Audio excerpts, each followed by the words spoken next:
कोणी माणसाने राजकारणामध्ये नारा करा की आमका ढमका आगे बढ़ो हम तुम्हारे साथ है, हे त्या नेत्याला येण्यात काढायचे धंदे.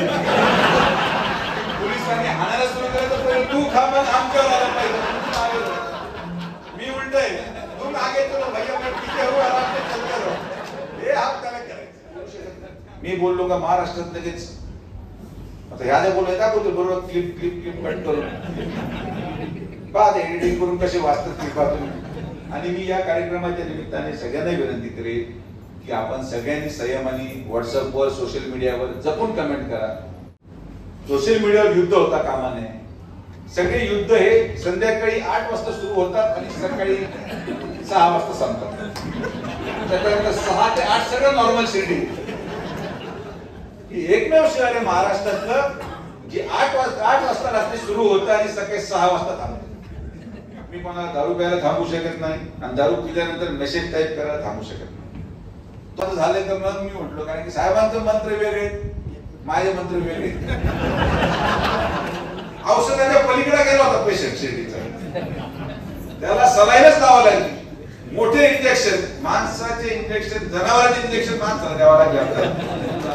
आता गोळ्यांनी काम होतंय. गोळ्यांनी हळूहळू गोळे बंद करू, परत गोळ्यांवर इंजेक्शन कडे जायला नको.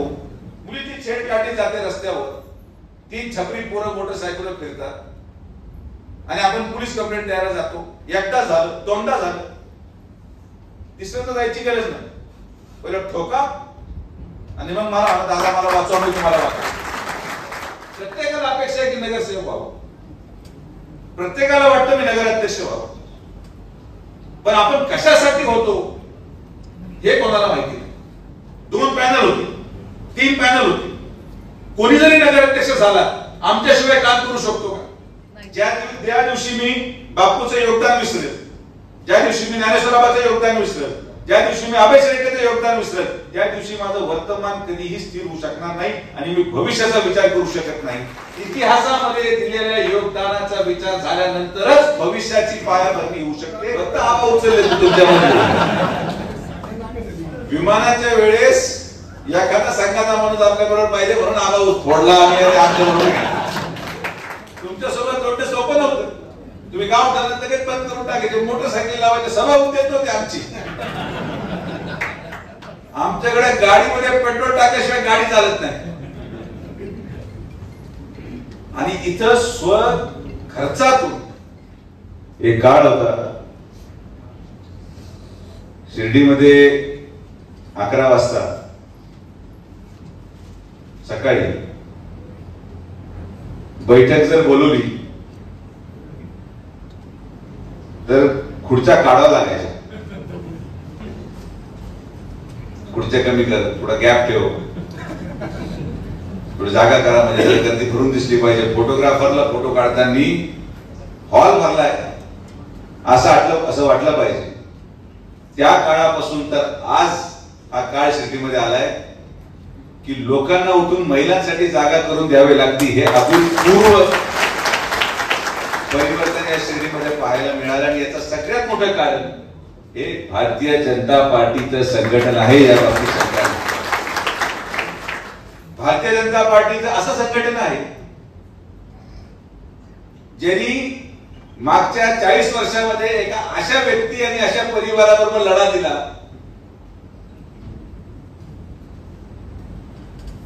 जो सगळ्या दृष्टिकोनातून संपन्न होता.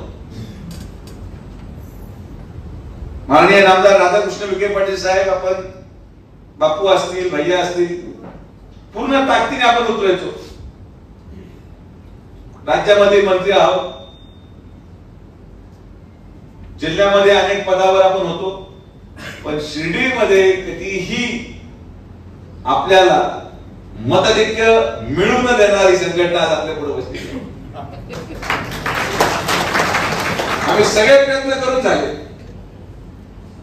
पण हे पोरं सायकलीवर फाटक्या चपलांमध्ये आपल्याला 50% थांबवायचे. ही भारतीय जनता पार्टीच्या संघटनेची ताकद आहे. आमच्याकडे सिस्टम वेगळी होती. आमच्याकडे गाडीमध्ये पेट्रोल टाकल्याशिवाय गाडी चालत नाही. आणि इथं स्व खर्चातून पक्ष जिवंत राहावा, संघटना जिवंत राहावी, आपला विचार जिवंत राहावा आणि या विचाराला सक्षम पद्धतीने राष्ट्रीय स्वयंसेवक संघाचा विचार पुढे घेऊन जाऊन सर्वसामान्य भारतीय जनता पार्टीच्या कार्यकर्त्यांनी ही शिर्डी आतापर्यंत सुरक्षित ठेवली, त्याबद्दल सर्व लोकांचे मी मनापासून आभार व्यक्त करतो. तरी मतभेद होते, किती जरी विचार वेगळे होते तरी द्वेष भावनेने ना माननीय नामदार साहेबांनी कधी विरोधकांवर कारवाई केली, ना विरोधकांनी कधी पातळी सोडून साहेबांवर टीका केली. हे या साईबाबांच्या पावन भूमीमध्ये आपण गेल्या कित्येक वर्षापासून संघर्ष झाला, मारामाऱ्या झाल्या. मी काय जुना गावठाणाचा इतिहास सांगायची आवश्यकता नाही. आज जसं तात्या म्हटले की आपण नवीन लोक पुढे आणले, पण हे जे जुने लोक बसलेले आहेत 1 2 3 हे जेव्हा आमच्याकडे कोणीच नव्हतं आणि जेव्हा तुमच्याबरोबर लढायचं होतं तर हे सगळे आम्ही बाहेर काढून लढलो म्हणून तुमचं योगदान संघटनेसाठी. तुमच्यासोबत लढणं सोपं नव्हतं. तुम्ही गाव ठरलं लगेच बंद करून टाकायचे, मोटरसायकल लावायचे, सभा होऊन देत नव्हती आमची. 1980 पासून सुरू झाला म्हणून 80चा इतिहास सांगतो. ते पण आमच्या बरोबरच होते अगोदर. तुम्ही बरोबर ते पण अगोदर फक्त आबा उचलले तुमच्यामध्ये. विमानाच्या वेळेस एखादा संघाचा माणूस आपल्या बरोबर पाहिजे म्हणून आबा फोडला आणि आमच्या बरोबर. म्हणजे शिर्डीचा राजकीय इतिहास जर पाहिला तर विखे पाटलांचं राजकारण, काँग्रेस पक्षाचं राजकारण हे शिर्डीमध्ये येऊन ठराविक 4 लोकांवर राहायचं. उर्वरित गावठाणामध्ये जी संघटना होती ती इतकी मजबूत होती की कधी आपल्याला ते तोडणं जमलंच नाही आणि जिद्दीने लढायचे. पण तरी एवढं सगळं होऊन आजपर्यंत कधीही कुठल्याही भारतीय जनता पार्टीच्या त्या कालावधीच्या कार्यकर्त्याला आपण प्रशासनाचा वापर करून, पोलिसांचा वापर करून, इतर कुठल्याही मार्गाने कधी त्रास होऊ दिला नाही. आणि हा साईबाबांचा आशीर्वाद राहिला की 40 वर्षापासून या मतदारसंघामध्ये साहेबांना वाढतं मताधिक्य मिळालं. ही खरंच सर्वसामान्य जनतेने दिलेला आशीर्वाद आहे. एक अशी प्रतिमा आपण या ठिकाणी तयार करू शकतो की आज विरोधकही मतदान करताना, आणि मी तुम्हाला लिहून देतो, आज इथं न आलेला विरोधक देखील मतदान करताना जेव्हा बटन दाबायला आतमध्ये जातो तो समोरच्या स्टेजवर असतो, पण तो हा विचार करतो की आपण जर चूक केली तर ती आपल्याला किती महागात पडेल. हा विचार करून तो बरोबर कमळतच बटन दाबतो. हे आपण आपल्या विकासाच्या माध्यमातून या मतदारसंघामध्ये साध्य केले. आज या कार्यकारिणीच्या माध्यमातून मी सुरुवात माझ्यापासून करतो की मी कुठल्याही पत्रिकेवर माझ्या नावाची अपेक्षा धरत नाही, कुठल्याही फ्लेक्स बोर्डवर मी माझा फोटोची अपेक्षा धरत नाही, कोणी माझ्या नावाला आवाजाव घालो ही मी अपेक्षा धरत नाही. मनाचा मोठेपणा जर प्रत्येकाने ठेवला तर संघटन मोठं होतं. याची सुरुवात फक्त माझ्यापासून नाही, आपल्या नेतृत्वापासून करा की 100 पेक्षा जास्त आमदार असून देखील संघटना टिकावी म्हणून आपले नेते माननीय देवेंद्र फडणवीस साहेबांनी उपमुख्यमंत्री पद स्वीकारलं संघटनेसाठी. याचं मोठं बलिदान कोणाचं नाही. आणि जेव्हा आपला नेता एक आदर्श आपल्या पुढे ठरवून देतो तर त्या आदर्शाला धरूनच आपण पुढे चाललं पाहिजे. हा पक्ष एका दिवसात उभा राहिला नाही. हा पक्ष एका रात्रीमध्ये किंवा एखादी सत्ता एका दिवसामध्ये आपल्याला मिळाली नाही. 50 वर्षाचा संघर्ष स्वर्गीय अटल बिहारी वाजपेयी साहेबांच्या माध्यमातून, अडवाणी साहेबांच्या माध्यमातून याची सुरुवात झाली आणि 2 खासदारापासून आपण 300च्या पुढे जाऊ शकलो. हे फक्त आणि फक्त त्याग आणि बलिदान प्रत्येक व्यक्तीचं, प्रत्येक सर्वसामान्य भारतीय जनता पार्टीच्या कार्यकर्त्याचं हे योगदान आहे, बलिदान आहे की आज आपण हा आनंदाचा दिवस या ठिकाणी पाहू शकतो. आज आपल्याला सगळं आहे. आज प्रधानमंत्री आपले आहेत, मुख्यमंत्री आपले आहेत, पण एक काळ असाही होता की जेव्हा काही सत्ता नसताना देखील संघटना टिकून राहिली. आणि म्हणून तो दिवस आपण जोपर्यंत विसरत नाही तोपर्यंत आज आपलं वर्तमान हे सुरक्षित राहू शकत. ज्या दिवशी आपण इतिहास विसरू, ज्या दिवशी मी बापूचं योगदान विसरेल, ज्या दिवशी मी ज्ञानेश्वराबाचं योगदान विसरेल, ज्या दिवशी मी अभय शेळकेचं योगदान विसरत त्या दिवशी माझं वर्तमान कधीही स्थिर होऊ शकणार नाही आणि मी भविष्याचा विचार करू शकत नाही. इतिहासामध्ये दिलेल्या योगदानाचा विचार झाल्यानंतरच भविष्याची पायाभरणी होऊ शकते. हा विचार प्रत्येकाने करायला हवा. हा प्रवास आहे. या प्रवासामध्ये संघटना वाढल्यानंतर प्रत्येकाला अपेक्षा आहे की नगरसेवक व्हावं. प्रत्येकाला वाटतं मी नगराध्यक्ष व्हावं. पण आपण कशासाठी होतो हे कोणाला माहिती नाही. मला नगराध्यक्ष व्हायचे कशासाठी विचारलं माहिती. हे भाषणाचे मुद्दे झाले हो. मला शिर्डीचा विकास करायचा काय करायचा सांग माहिती. एक माणसावर शिर्डी अवलंबून नाही. एकटे राधाकृष्ण विखे साहेब काही करू शकत नाही, एकटा सुजय विखे काही करू शकत नाही, एकटे कैलास बाबू काही करू शकत नाही. या हॉलमध्ये बसलेला प्रत्येक माणूस हा सुजय विखे म्हणून पळाला तर शिर्डी आपण विकासाकडे नेऊ शकतो. कुठलाही एकटा व्यक्ती हा शिर्डीला पुढे नेण्यासाठी काही करू शकणार नाही. आपण एमएसएफच्या माध्यमातून जे एक्सपेरिमेंटल मॉडेल केलं आज आपल्या माता भगिनींना सुरक्षित करण्यामध्ये आपल्याला यश मिळालं. मला अजूनही कठोर कारवाई करायची पण डॉक्टर या नात्याने हे मला माहिती आहे की कडू औषधे हळूहळू दिलं पाहिजे. तेव्हा आपण लहान बाळाला जास्त कडू औषध दिलं की तो उलटी करतो. मग आपले कपडे घाण होतात आणि ते औषध न गेल्यामुळे त्याचा आजार बरा होत नाही. बरोबर आहे माहिती. म्हणून हळूहळू कडू औषध देत राहिलं आणि मध्ये मध्ये कडू औषध देताना आपण काय करतो थोडं खडी साखरही देतो किंवा त्याच्यामध्ये मध टाकून देतो. तर कडू औषधामध्ये मध टाकून जर दिलं तर ते शरीरामध्ये जाईल, पेशंटही लवकर बरा होईल आणि आपले कपडेही घाण होणार नाही. हे डॉक्टरच्या भाषेमध्ये मी तुम्हाला साध्या भाषेत सांगायचं. नुसतं तोंड उघड टाक टाक आणि जर तशी परिस्थिती आलीच तर मग सलाईन लावल्याशिवाय पर्याय मग इंजेक्शन काढावं. जर असं वाटतं जसं मी मधल्या काळात औषधाच्या पलीकडे गेला होता पेशंट शिर्डीचा त्याला सलाईनच लावावं लागली. मोठे इंजेक्शन माणसाचे इंजेक्शन जनावरांचे इंजेक्शन माणसाला द्यावं लागले. तेव्हा जाऊन आजार व्हायला सुरू झाला. आता गोळ्यांनी काम होतंय. गोळ्यांनी हळूहळू गोळे बंद करू परत गोळ्यांवर इंजेक्शनकडे जायला नको. ही भूमिका आपल्याला घ्यायची आहे. ठीक आहे. संघटनेमध्ये प्रत्येक प्रकारचे लोक असतात, प्रत्येक विचाराचे लोक असतात. सगळ्यांना बरोबर घेऊन आपल्याला चालावं लागेल. कोण मोठा कोण लहान कोण कोणत्या जातीचा आहे कोण कोणत्या धर्माचा आहे हा काळ गेला हो. मला कळत नाही महाराष्ट्रामध्ये महाराष्ट्राच्या जनतेला मी आवाहन करतो की हा मागच्या 15 दिवसामध्ये 1 महिन्यामध्ये आलेला महापूर तो मराठ्याच्या घरात पण पाणी घेऊन गेला, माळी समाजाच्या घरात पाणी घेऊन गेला, मुसलमानाच्या घरात घेऊन गेला, आदिवासीच्या घरात घेऊन गेला, एसटीच्या घरात घेऊन गेला. अरे जेव्हा निसर्गाला जात धर्म नाही तर माणसाने जात धर्माच्या कोणत्या भांडतात. आज आपण जेव्हा शिर्डीमध्ये पाणी आलं तुम्ही हे विचार केला की बाबा मुसलमानाच्या घरात गेले का. मला अभिमान वाटतो अशा संघटनेचा की माझा प्रत्येक युवक प्रत्येक दारावर गेला आणि आपण धान्य वाटलं, अन्न वाटलं आणि प्रत्येकाला सुरक्षित स्थानावर स्थलांतर केलं. काल एक आपल्या संघटनेच्या उत्तम भयाच्या मुलाचा अपघात झाला तर 100 मुलं त्या शिर्डीला गोळा झाले कॅज्युअलिटी. हे ऋणानुबंध आपण तयार करू शकतो. हा एकोपा आपण तयार करू शकतो. तो नुसतं उत्तम भयाचा मुलगा नाही माझा पण मुलगा आहे, माझा पण भाऊ आहे. ही भावना सगळ्यांनी एकत्रित करून मी त्याग करू. जास्त गर्दी झाली का मग सगळे झाले तर तुम्ही इकडे जा कोणी तिकडे जा. पण मला आनंद वाटला शेवटी माझा सल्ला अंतिम कामाला आला. आपण तो मुलगा वेळेवर योग्य ठिकाणी पोहोचू शकलो आणि त्याचं रात्रीच ऑपरेशन झालं आणि साईबाबांच्या आशीर्वादाने आणि आपल्या सगळ्यांच्या प्रार्थनांमध्ये त्याचं नाव घेऊन आपण प्रार्थना करावी. मला वाटतं की 2-3 दिवसामध्ये तो बराही होईल कारण की आपल्यामधला मुलगा आहे. इथं आलेला प्रत्येक मुलगा आपला. कोणी बाहेरून आलेला नाही, कोणी अमेरिकेवर आलेलं नाही. आपण भांडत राहिलो तर आपल्याला काहीच याच्यामध्ये साध्य होणार. संघटनेमध्ये एकोपा असला पाहिजे.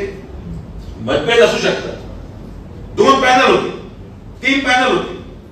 कोणी जरी नगराध्यक्ष झाला आमच्याशिवाय काम करू शकतो का? निधी आणल्याशिवाय काम होऊ शकतं का? गावात कोणी जरी सरपंच झाला नामदार साहेबांशिवाय काम होऊ शकतं का? नाही होऊ शकत. तुम्ही भांडत बसा. मियां साहेबांनी ठरवलंय भांडू द्या सगळ्यांना. तुम्हाला गप ठेवलं ना, तुम्ही आमच्या डोक्याला ताण करा, तुम्ही खालीच भांडत बसा.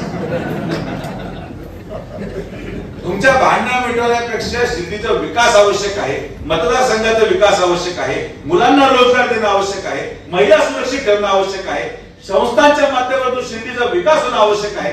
इतक्या वर्षापासून या संस्थांमध्ये 3 सदस्यीय समिती कार्यरत आहे. आम्ही देखील तो प्रयत्न केला, माननीय मुख्यमंत्री महोदयांच्या माध्यमातून प्रयत्न केला, पण दुर्दैवाने न्यायालयाने ती याचिका फेटाळली. काय हरकत नाही, परत प्रयत्न होईल. विश्वस्त मंडळ आलं पाहिजे. विश्वस्त मंडळ येऊन शेवटी हा पैसा जो येतो तो पैसा या शिर्डीच्या मुलांचं भविष्य आहे. अनेक निर्णय मला घ्यायचे, पण दुर्दैवाने आपल्याकडे ती ताकद किंबहुना ती संधी नाही. 6 महिने तुम्हाला सांगतो, 6 महिन्यामध्ये हा शिर्डीचा एवढा भौगोलिक चित्र मी बदलून टाकेल की पुढचे 25 वर्ष शिर्डीचे लोक आशीर्वाद देतील, एवढी ताकद आहे. माणूस विकास करू शकतो जो त्याच्या पैशाच्या टक्केवारीमध्ये स्वार्थ ठेवत नाही. नाही तर एक गोष्ट मंजूर करायची, माझे 5%, माझे 10%. त्यामुळे खरं शिर्डीचा विकास झाला, त्यामुळे आपण पाणी देऊ शकलो, त्यामुळे रस्ते करू शकलो. आज प्रत्येक गल्लीमध्ये कॉन्क्रिटीकरण, 24 तास स्वच्छ प्यायला पाणी आहे, कचऱ्याचा एक दाणा पुढे दिसत नाही. हे सगळं तुमच्या आशीर्वादाने शक्य झालं. आणि मला आनंद या गोष्टीचा वाटतो की शिर्डीमध्ये विकास करत असताना एवढी मोठी लोकसंख्या येऊन तुम्ही पंढरपूरची अवस्था काय, जशी छडी देऊन शिक्षकांच्या हातात दिली पाहिजे तशा मुलांच्या हातातून मोबाईल देखील काढले गेले पाहिजे, नाहीतर आपण पुढच्या 25 वर्षामध्ये शिर्डीच राहणार नाही. आई वडिलांनी कठोर व्हायला, रोज माझ्याकडे येणारे प्रकरण, एक मुलगी जिला आई वडिलांनी तिथं शेती गहाण ठेवून, दागिने गहाण ठेवून इंजिनियर केलं, ती एका दिवसात दुसऱ्या मुलाबरोबर पळून जाते. आणि जेव्हा तिला आम्ही पकडून आणतो ती पोलीस स्टेशनमध्ये बापासमोर म्हणते की मी तुझ्याबरोबर जाणार नाही. याच्या इतका मोठा समाजाला लागणारा श्राप दुसरा कुठलाच नाही. मी थांबू शकत नाही, कायद्यापुढे मी नाही, कायद्यापुढे तिचा बापही नाही. बापाला मुलगी जवळ ठेवण्यासाठी कायद्याची सुरक्षितता नाही, तसा कायदा काय कामाचा मला हे कळत नाही.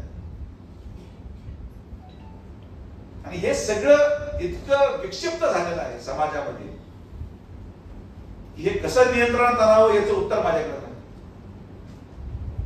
त्यामुळे अनेक गोष्टींमध्ये कायदे मोडावे लागतात, अनेक गोष्टींमध्ये कायदे हातावे घ्यावे लागतात. समाज सुरक्षित ठेवण्यासाठी समोर बसलेल्या कुठल्याही मुलाने कायदा मोडला तर मी तुमच्या पाठीमागे खंबीरपणे उभा राहणार, हा तुम्हाला शब्द देतो. बऱ्याचशा गोष्टींमध्ये आपल्याला निर्णय हातात घ्यावा लागतो. मुलीची छेड काढली जाते रस्त्यावर, 3 छपरी पोरं मोटरसायकलवर फिरतात आणि आपण पोलीस कंप्लेंट द्यायला जातो. एकदा झालं, दोनदा झालं, तिसऱ्यांदा जायची गरज नाही. पहिलं ठोका आणि मग मला दादा मला वाचवा, मी तुम्हाला वाचवा. कायदे थोडी लवचिकता आहे. बंदूक सापडली तरी एका दिवसामध्ये जामीन. तक्रार करायला लोक धावतात. या सगळ्या गोष्टींचा विचार आपण येणाऱ्या कालावधीमध्ये करणार आहोत. काय फरक पडत. आणि काही लोकांना असं वाटतं की मी जर नाही झालो तर काही खरं नाही. मना वाचून काही काढलं नाही रे बाबा. देश चालतोय, राज्य चालतोय आणि शहरही चालतच राहते. मना वाचून काही थांबलेलं नाही. एक गेला दुसरा येतो, दुसरा गेला का तिसरा येतो. खडे फेकले तर प्रत्येक पुढारी लागते एवढे पुढारी काम करत राहा.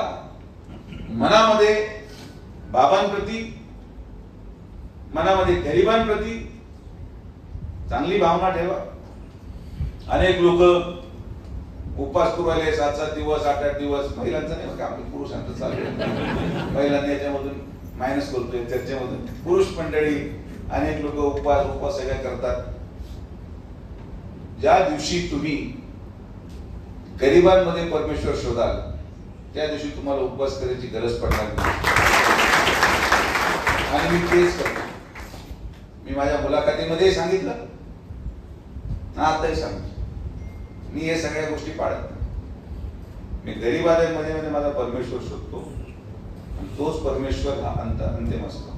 हे बाकी तुम्ही काही जरी समाजासाठी देखावासाठी करत असाल तरी परमार्थ होऊ शकत नाही. तर आपण सर्वजण आलात, फार जास्त बौद्धिक विचार मी मांडणार नाही, तर त्यामध्ये काय कार्यक्रम पुढच्या बैठकीत निम्मे सापडतील.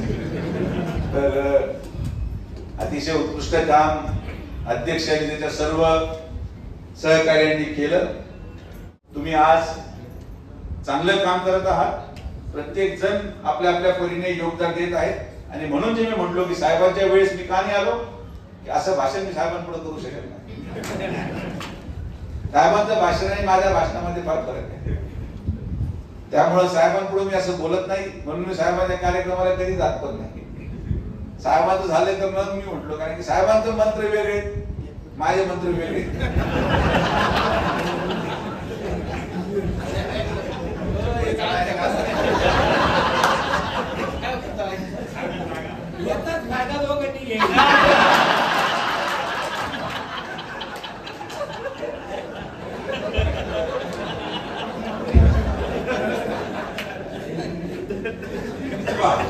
कुठल्याही पक्षाची अशी बैठक होऊ शकते. नेत्याचं काम काय? नेत्याचं काम आहे की नेता किती जरी दुःखात असला तरी समोर बसलेली त्याची जनता हसत राहिली पाहिजे, तर तो नेता यशस्वी आहे. काही तालुक्यांमध्ये असे नेते की ते स्वतः हसत होते, जनता रडत होती, स्वतः हसत राहायचं, लोकांना हसवलं पाहिजे. आणि म्हणून हा आनंद आपल्या सगळ्यांच्यामुळे मिळाला. एक परिवार म्हणून राहा, एक संघ राहा. कुठल्याही प्रकारे बाहेरचं कुठलंही चर्चा, कुठलीही वाच्यता आपल्या मतदारसंघामध्ये येता कामा नये. आणि मी या कार्यक्रमाच्या निमित्ताने सगळ्यांना विनंती करेन की आपण सगळ्यांनी संयमाने व्हॉट्सअपवर, सोशल मीडियावर जपून कमेंट करा. सोशल मीडियावर युद्ध होता कामा नये.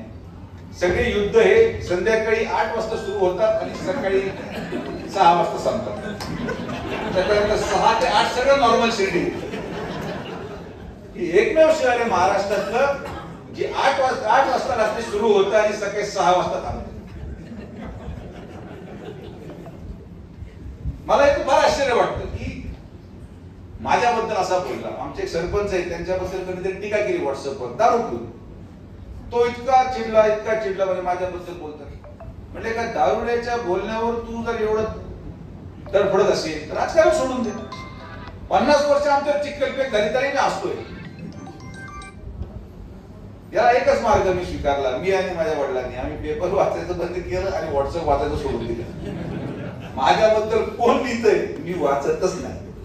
मी पत्रकार महोदयांना देखील सांगितलं की माझ्याबद्दल मी काय बोलत ते क्लिप असेल तर पाठव. विरोधक काय बोलला मला याच्यात काय घेणं नाही. मी कोणाला बोलवायला थांबू शकत नाही, मी कोणाला दारू प्यायला थांबू शकत नाही, आणि दारू पिल्यानंतर मेसेज टाईप करायला थांबू शकत नाही. तो माझा अधिकारही नाही, तो त्याचा अधिकार आहे. त्यांनी करत राहावं. माझं काम विकास करणं, मी करत राहणार. आणि विकासाचंच उत्तर मतदानातून मिळतं. बाकी या सगळ्या गोष्टी हे जे काही टीव्हीवर आज चालतं, सगळ्याच पक्षाचे पदाधिकारी जे खालच्या पातळीवर भाषण करतात, ही महाराष्ट्राची सभ्यता नाही. मलाही दुःख होतं पण बोलू शकत नाही. मी बोललो का महाराष्ट्रात लगेच आता ह्या जे बोलले दाखवतो बरोबर क्लिप क्लिप क्लिप कट करून पाहते एडिटिंग करून कसे वाचतात क्लिपा. तुम्ही पत्रकार आपले हुशार आहे पण आपल्या मनामध्ये पाप नाही. आणि आता आपण असंच बोलतो, सगळ्यांनी स्वीकारलं, त्यामुळे टेन्शन काही येत नाही. कारण की आपल्या मनामध्ये कुठलाही पाप नाही. जे बोलतो ते समाजाच्या हिताचं बोलतो. जेव्हा भिकाऱ्यांचं बोललो, संस्थांचं जेवण बंद केलं आपण मोफत, आणि 10,000 लोक जेवायचे बंद झाले. 10,000 गुन्हेगार मुक्त शिर्डीकडे वाटचाल करत असताना महाराष्ट्र माझ्या विरोधात होता, पण शिर्डीच्या प्रत्येक जण माझ्या पाठीमागे उभा राहिला. त्याबद्दल सगळ्या ग्रामस्थांनी मनापासून आभार व्यक्त करतो. तुम्ही फक्त पाठीमागे उभे राहा, ही सगळी घाण मी साफ करतो. तुम्ही काळजी करू नका. हे काय मला उचलून ठोकणार आहे. थोडं जर म्हणतो ना की हळूहळू हळूहळू, बरोबर ते. अरे मागून जाऊ नका तुम्ही, बरोबर. हम तुम्हाला साथ आहे म्हणजे बरोबर चाललं पाहिजे. जो पाठीमागा असतो ना तो वळाल्यानंतर पुन्हा सापडतो का सापडत नाही, पाठीमागा नाही करायचं. साथ आहे म्हटलं बरोबर चालायचं, आम्ही तुमच्या पुढे आहोत. आता आपण वाक्य बदलायचंय, कुठलेही काम करणे हम तुम्हारे साथ है, ठीक है, हम इस काम में आपसे 2 कदम आगे है, आम्ही करू मग तुम्ही या, असं म्हटलं पाहिजे. नाही तर का आम्ही ते गोळ्या घ्यायला बाकी सगळे माझ्या माझी विकेट पडल्यानंतर मग तुमच्याकडे गोळी घेण्यापेक्षा आपलं पुढे चालू त्याच्या गोळी घेता आली पाहिजे. हे संकट असं निर्माण केलं. ज्या कोणी माणसाने राजकारणामध्ये नारा केला की आमका ढमका आगे बढो हम तुम्हारे साथ है, हे त्या नेत्याला येण्याकडे धंदे. पोलिसांनी हाणायला सुरू केलं तर तू खा मग आमच्यावर आला पाहिजे. मी उलट आहे, तुम आगे चलो भैया मैं पीछे हूं, आराम से चलते रहो, हे आपल्याला करायचं. तर त्यामुळे राजकारणामध्ये या गोष्टी घडत राहतात. आपण सर्वजण आलात, सगळ्यांचे मनापासून आभार.